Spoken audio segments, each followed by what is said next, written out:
Hermanos y hermanas queridos, al asomarnos al umbral de un año nuevo, el corazón suele anhelar cambios. Deseamos una paz más honda, un hogar más armonioso, un alma ñan y serena. Sin embargo, muchas veces, aunque cambiemos de calendario y de felicitaciones, nuestra vida sigue en el mismo lugar. ¿Por qué sucede esto? La palabra de Dios nos ofrece un espejo muy real. Donde se instala la queja, allí se seca la alegría, se encoge la fe y nuestros pasos quedan atados. El hábito de quejarnos, aunque parezca inocente, es como una aguja pequeña que pincha a ritmo constante el corazón, drenando la esperanza día tras día sin que lo notemos. La queja se parece a una mecedora en una sala de espera, nos mantiene en movimiento, pero no nos lleva a ninguna parte. Hablamos del sol que abraza o de la lluvia que no cesa, del precio de las cosas o del tráfico, del familiar que no nos comprende o del compañero poco delicado. Cuanto más lo repetimos, más se enreda el corazón. Cuanto más le damos vueltas, más se fatiga la mente. ¿Cambia algo de verdad? No. Lo único que cambia es que se desgasta nuestra paz. En el acompañamiento pastoral he encontrado a muchos hijos de Dios sinceros y trabajadores, agotados por un hábito silencioso, no han caído en vicios vistosos, pero están atados por una cuerda invisible, la cuerda del reproche constante. El apóstol Santiago exhorta con ternura a no quejarnos unos de otros para no incurrir en juicio. No es un peso que se nos impone, sino una invitación a la libertad. La queja no solo reseca el interior, también nos empuja a una postura de pasividad. Cuando nos quejamos, declaramos sin darnos cuenta que todo está fuera de nuestro alcance, que somos víctimas de las circunstancias. El Evangelio, en cambio, nos recuerda otra identidad. Somos hijos amados, llamados a colaborar con Dios para transformar nuestro entorno mediante el bien, pequeño pero perseverante. Cuando recuperamos la capacidad de elegir, recuperamos la dignidad. Recuerdo haber escuchado a un hermano en el sacramento de la reconciliación, después de muchos años. Me narró tantas cosas que no iban bien: el trabajo estancado, la familia tensa, la salud mermada. Suspiró diciendo que quizá el Señor lo había abandonado. Guardé silencio un momento y le propuse un gesto sencillo durante 7 días. Cada vez que sintiera brotar la queja, detenerse un instante, respirar despacio y convertir esa queja en una acción concreta de gratitud. Por ejemplo, en lugar de lamentarse del calor, dar gracias por los ojos que aún contemplan la luz, por un cuerpo que todavía puede trabajar, y acompañar esa gratitud con un acto pequeño, como beber un vaso de agua o enviar una palabra amable a un ser querido. 7 días después volvió con otra mirada. Las circunstancias no habían cambiado, pero su corazón sí. Porque la gratitud abre caminos que la queja siempre cierra. Alguien podría preguntar si entonces debemos ignorar la injusticia o el dolor. No. La fe no nos invita a pintar de colores lo que está torcido. La fe nos enseña a discernir. El primer paso es detenernos para reconocer si estamos bajo el oleaje de la emoción o a la luz de la verdad. El paso siguiente es preguntarnos si hay algo, por pequeño que sea, que esté en nuestras manos hacer ahora para restaurar el bien. Si lo hay, actuamos. Si no lo hay todavía, confiamos y aceptamos, no con resignación amarga, sino con la certeza de que Dios sigue obrando en lo que aún no entendemos. El paso final es sostener el ritmo de la gratitud para que el corazón no caiga en el desierto estéril de la murmuración. La queja se vuelve adictiva porque ofrece una descarga inmediata de desahogo, pero tras ese alivio momentáneo queda una sombra alargada que cubre la jornada. La gratitud, al contrario, puede resultar difícil al comienzo, pero poco a poco cultiva en nosotros la mirada que reconoce los dones aún en medio de las grietas.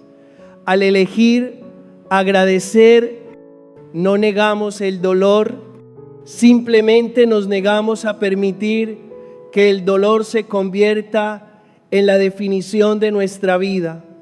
Dejamos que la gracia de Dios escriba la última línea. Muchos dicen con razón que tienen derecho a quejarse, porque lo vivido ha sido injusto, el sufrimiento es real y merece ser escuchado. La iglesia no se tapa los oídos ante el suspiro de quien padece, pero todavía necesitamos hacernos una pregunta muy concreta y llena de compasión. ¿Esa queja ayuda a mi alma y a los que me rodean? ¿Me acerca al bien, a la verdad, a la belleza a la que el Señor me llama? Si la respuesta es no, entonces vale la pena devolver a la vida la palabra de la gratitud y el gesto de la acción. Agradecer por lo que permanece y hacer lo que está a nuestro alcance. De este modo pasamos de la postura de la víctima a la de quien coopera con Dios. Comencemos en lo cotidiano, en casa. Una queja menos y una mirada agradecida más. En el trabajo, una ironía menos y un gesto de ayuda más. En medio del tráfico, un resoplido de fastidio menos y una breve oración de paz por el conductor que se cruza. Estos detalles no salen en los titulares, pero silenciosamente crean un clima nuevo. Nos convertimos en sembradores de paz, en lugar de propagadores de cansancio. Y nuestro propio corazón es el primero en recoger esos frutos. San Pablo exhorta a dar gracias en toda circunstancia, porque esa es la voluntad de Dios en Cristo. Nadie nos pide fingir alegría ante lo que está mal, pero aún en medio de lo torcido, siempre hay algo por lo que agradecer. Un amigo fiel, una lección aprendida, una oportunidad de crecer en paciencia, un instante para saborear la presencia suave del Señor en una breve oración al cerrar el día. La gratitud abre un cauce por el que la gracia penetra en los terrenos resecos del alma. Hermanos y hermanas queridos, desterrar la costumbre de quejarnos no ocurre de un día para otro. Requiere vigilancia, valentía y perseverancia. Cada vez que descubramos que vamos a lamentarnos, nos detenemos, respiramos y colocamos la mano sobre el pecho para susurrar una acción de gracias. Cada vez que aflore la tentación de culpar, elegimos un paso pequeño hacia aquello que sí puede repararse. Cada vez que la indignación colectiva nos arrastre, regresamos al silencio de la oración, pidiendo al Señor un corazón manso y humilde.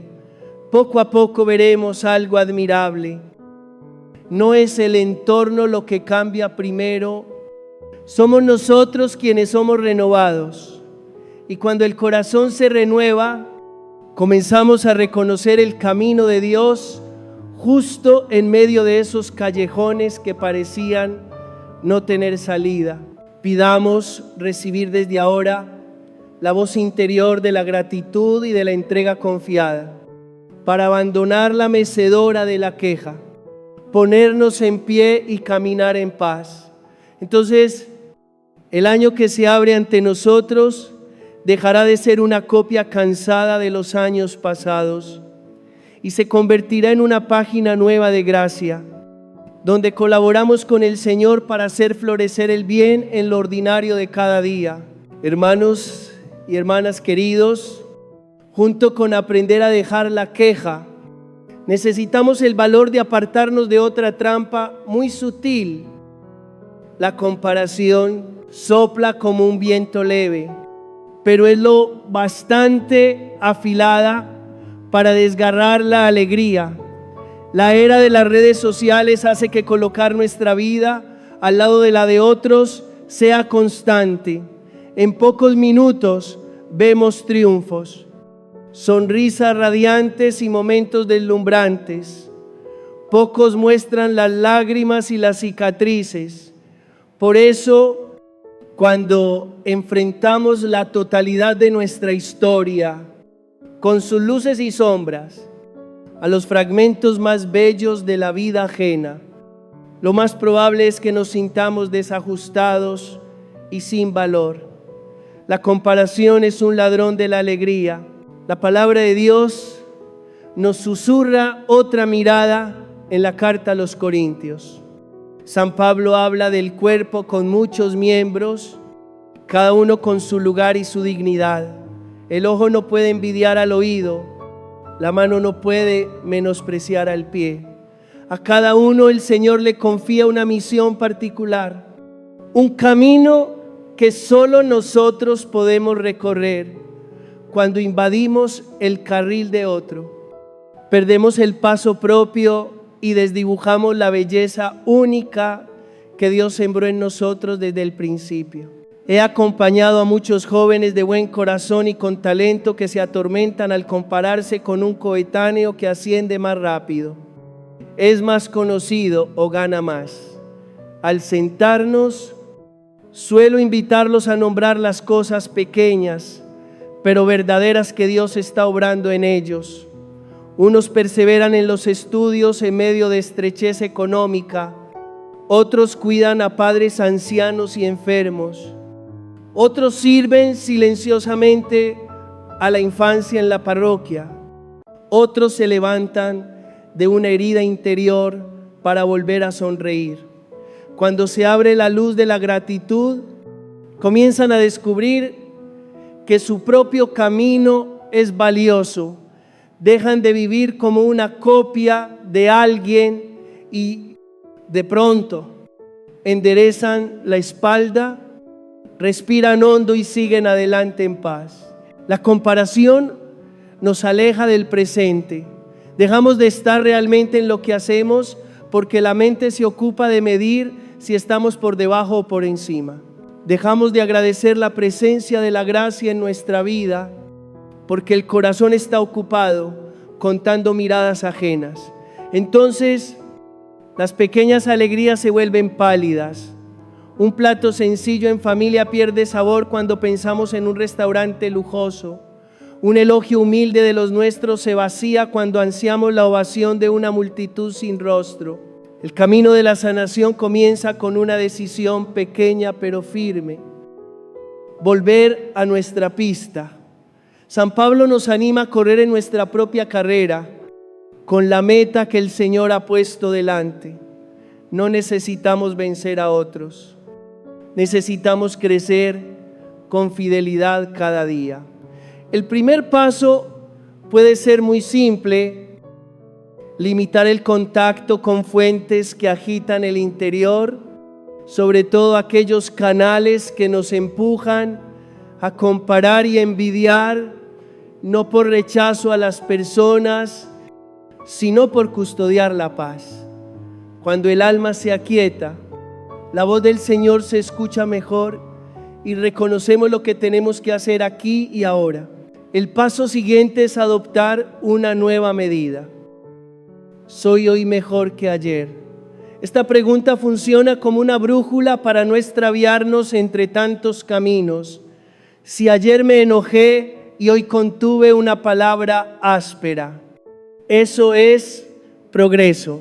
Si ayer fui perezoso en la oración y hoy dedico unos minutos de silencio ante la Eucaristía, eso es progreso.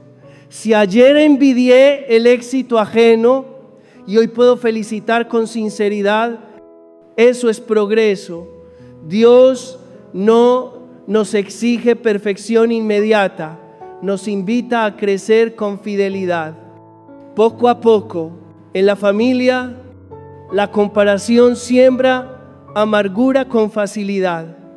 Los esposos se miden con modelos ideales del vecindario. Los hijos se pesan en la balanza del rendimiento de sus amigos. Los padres se comparan con figuras irreales de las pantallas. Todos terminan cansados. Si nos detenemos a tiempo, podemos escoger otra vía. En lugar de decir, ¿por qué no eres como aquel?, digamos, tienes esto que es valioso y te lo agradezco. En lugar de exigir a un hijo que alcance lo de otro, animémosle afirmando que está creciendo y que nos enorgullece su esfuerzo. Cuando la gratitud toma la palabra, el clima del hogar cambia. La alabanza discreta hace crecer semillas de bien. La comparación deforma también la propia imagen. Empezamos a tasarnos con medidas que no nos pertenecen. Este tiene más seguidores, aquel gana más. El otro parece llevar una vida más atractiva, pero nuestro valor no se decide por números, sino por la relación con aquel que nos creó a su imagen. De pie ante la cruz, descubrimos que nuestra dignidad está medida por la sangre de Cristo, no por los aplausos. Así aprendemos a mantenernos erguidos, mirar de frente y hacer lo correcto sin importar el ruido del entorno. Un ejercicio pequeño pero poderoso es bendecir en silencio a la persona que nos despierta envidia. Cada vez que veamos a alguien triunfar, en lugar de encogernos, digamos en el corazón, Señor, bendícelo y guárdalo, y que use bien tus dones. Y añadamos, condúceme también por el camino que quieres, con paz y perseverancia. Esta bendición corta la cuerda de la envidia que aprieta el corazón y abre paso a la caridad. Entonces experimentamos una libertad nueva. Podemos alegrarnos de verdad con la alegría ajena, porque entendemos que la gracia no es un pastel a repartir, sino una fuente inagotable. Algunos temen que si dejan de compararse, perderán motivación. La verdad es que la motivación nacida de la rivalidad suele ser breve y amarga. La motivación alimentada por el amor es perseverante y trae paz. Cuando trabajamos para responder al amor de Dios y servir al prójimo, el corazón se vuelve ligero y lúcido. Elegimos el bien, perseveramos en lo correcto. Somos pacientes cuando el fruto tarda. Y cuando llegan los resultados, los ponemos en su sitio, como un don para compartir, no como un espejo para vanagloriarnos en la vida espiritual. La comparación confunde vocaciones con caprichos. Algunos ven brillar el llamado de otro y se desaniman con su propio camino, pero el Señor no convoca a todos por la misma nota. Unos están llamados a irradiar en un estrado, otros a perfumar la cocina del hogar, otros a custodiar junto a una cama de enfermo, otros a sostener con integridad una oficina bulliciosa. Si cada uno permanece fiel a su lugar, el cuerpo místico se fortalece y el reino del amor crece en silencio. Cuando la comparación nos roba la alegría, volvamos a la oración, presentemos las confusiones ante el Señor, llamándolas por su nombre con verdad y mansedumbre. Pidámosle que purifique la mirada, que nos haga ver los dones recibidos y las tareas por hacer. Después, realicemos un gesto pequeño de gratitud. Por ejemplo, escribir 3 gracias del día o llamar a alguien a quien solemos olvidar. Estos gestos devuelven a la vida el pulso de la paz. Hermanos y hermanas queridos, para salir de la trampa de la comparación no se requiere una revolución ruidosa. Hace falta una determinación serena y firme, exponernos menos a imágenes que agitan, concentrarnos en nuestros deberes, repasar y reconocer los pasos pequeños y aprender a bendecir de corazón a los demás. Día a día veremos ensancharse el corazón, iluminarse la mirada y hacerse más fiel la sonrisa. La alegría dejará de ser saqueada porque la habremos custodiado con gratitud y humildad. Así caminaremos por nuestro propio sendero con un paso sosegado y constante, ni apresurados ni remisos, solo fieles a la luz que el Señor pone delante. Pidamos un corazón sereno para alegrarnos con los que se alegran, llorar con los que lloran y crecer con paciencia cada día, comparándonos únicamente con lo que fuimos ayer, para que el jardín interior florezca en paz ante Dios. Hermanos y hermanas queridos, hay un abismo que detiene a muchos corazones justo en el umbral del cambio. La postergación no es ruidosa como la ira, ni evidente como la queja, pero echa raíces muy hondas y se disfraza con razones que suenan convincentes. Nos decimos que aún no es el momento, que necesitamos prepararnos más, esperar a estar más desahogados, con una economía más firme, con conocimientos más completos. Pero si escuchamos con atención, bajo esa corteza de motivos suele esconderse el miedo. Miedo al fracaso, al juicio ajeno, a salir de la zona de seguridad. Y cuando ese miedo paraliza la voluntad, los días pasan en silencio y las oportunidades frágiles del presente no regresan. La palabra nos recuerda que la lámpara se enciende para ponerla en el candelero, no para esconderla bajo la cama. Así también la vocación y los dones que el Señor confía no son para guardarlos en el cajón de un mañana sin fin, sino para colocarlos en el hoy concreto.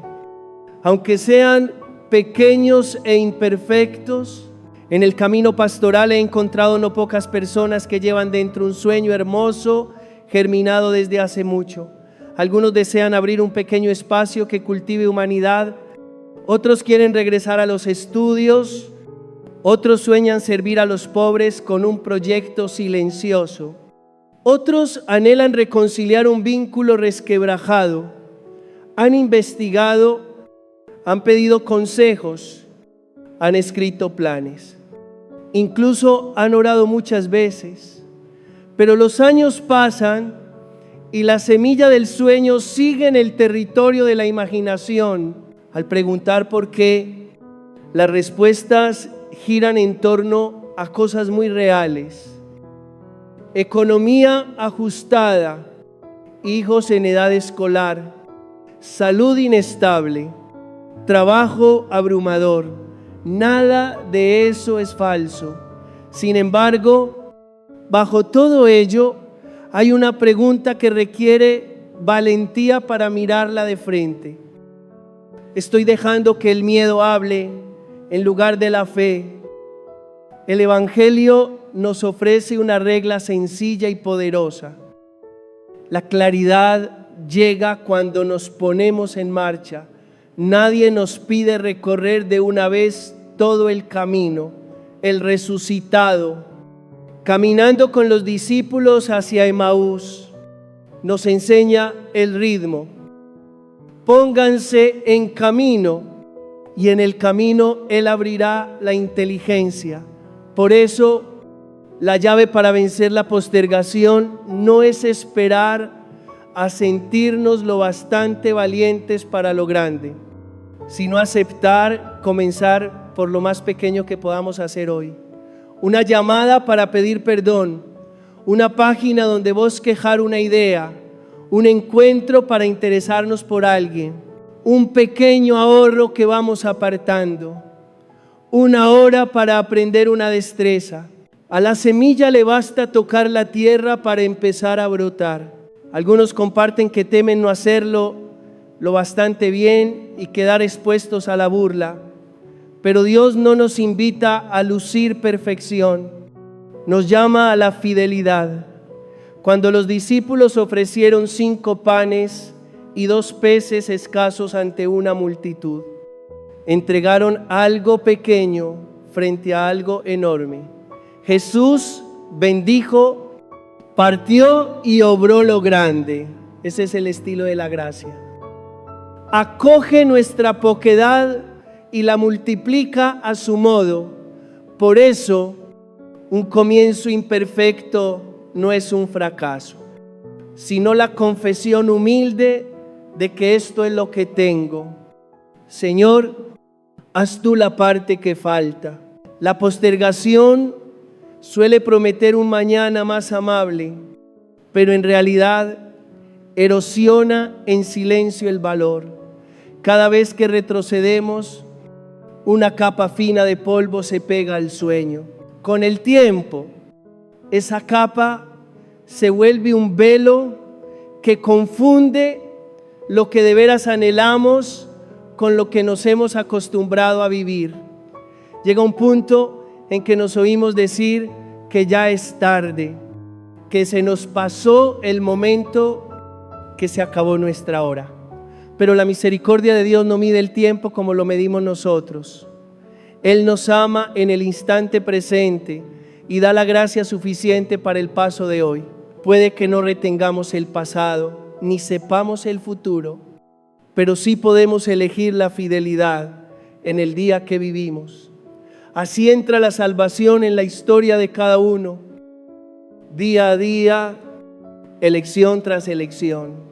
Hay momentos en que la postergación se reviste de prudencia espiritual.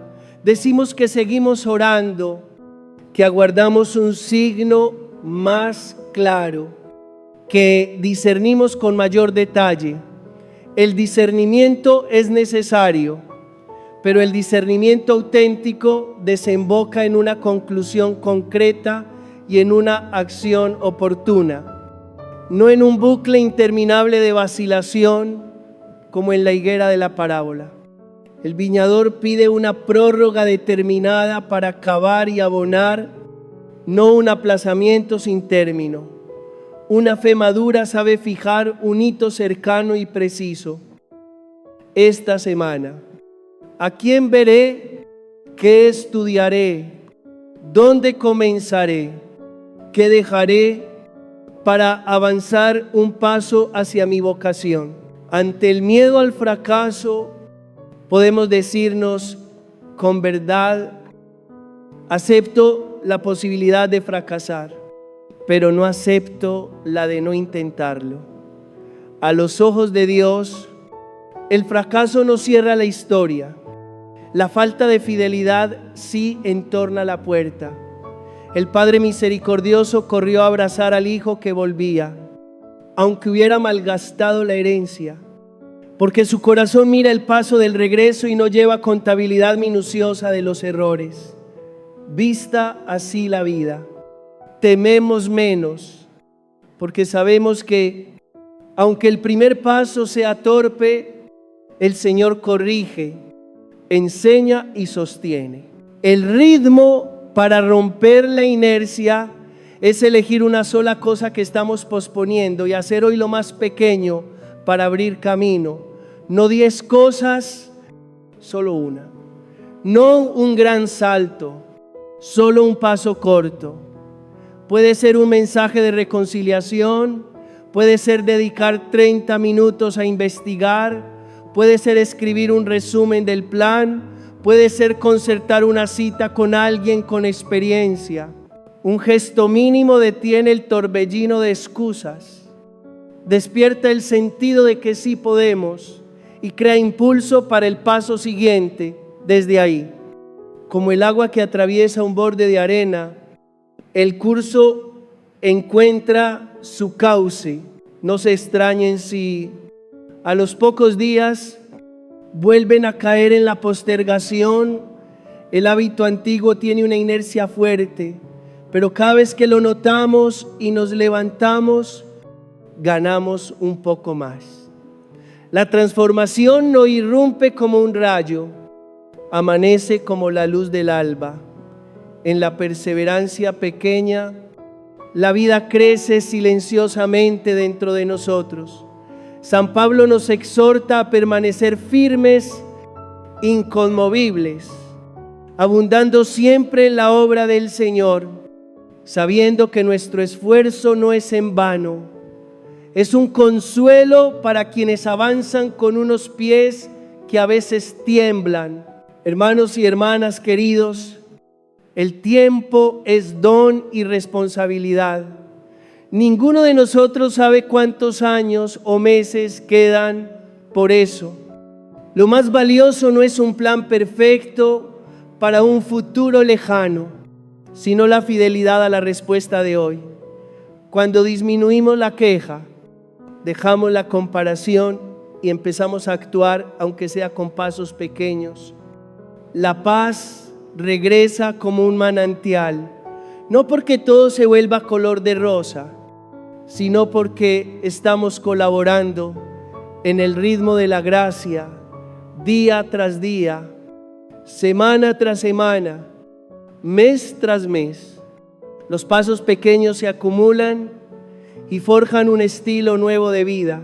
Y llegado un momento, al volver la vista, reconocemos que el Señor nos llevó más lejos de lo que imaginábamos con esas pisadas humildes. Si en su interior hay algo que llevan posponiendo desde hace tiempo, pongan la mano sobre el pecho y pronúncienlo ante el Señor. Pídanle que muestre el gesto más pequeño que pueden hacer ahora mismo. Puede ser algo que nadie note ni aplauda, pero Dios lo ve y Él mismo lo usará para abrir la siguiente puerta. Escríbanlo, fijen el momento para realizarlo y al terminar, eleven una acción de gracias. Mañana, un paso pequeño más, ese compás sencillo y perseverante los sacará de la zona de atasco y los introducirá en el ritmo sereno de quien sabe elegir lo esencial. Pidamos un corazón valiente para hacer el bien en nuestra pequeña porción. Unas manos diligentes para sembrar hoy, unos ojos de fe para reconocer que el Señor camina con nosotros. Cuando la queja se trueca en gratitud, la tentación de compararnos en bendición y la postergación en un acto humilde, la vida cambia. No con estrépito ni alardes, sino con firmeza y hondura. Y al llegar a una estación de balance, en medio de días sencillos, sonreiremos agradecidos por no haber dejado que el miedo decidiera por nosotros, sino por haber permitido que la gracia guiara nuestros pasos. Amén.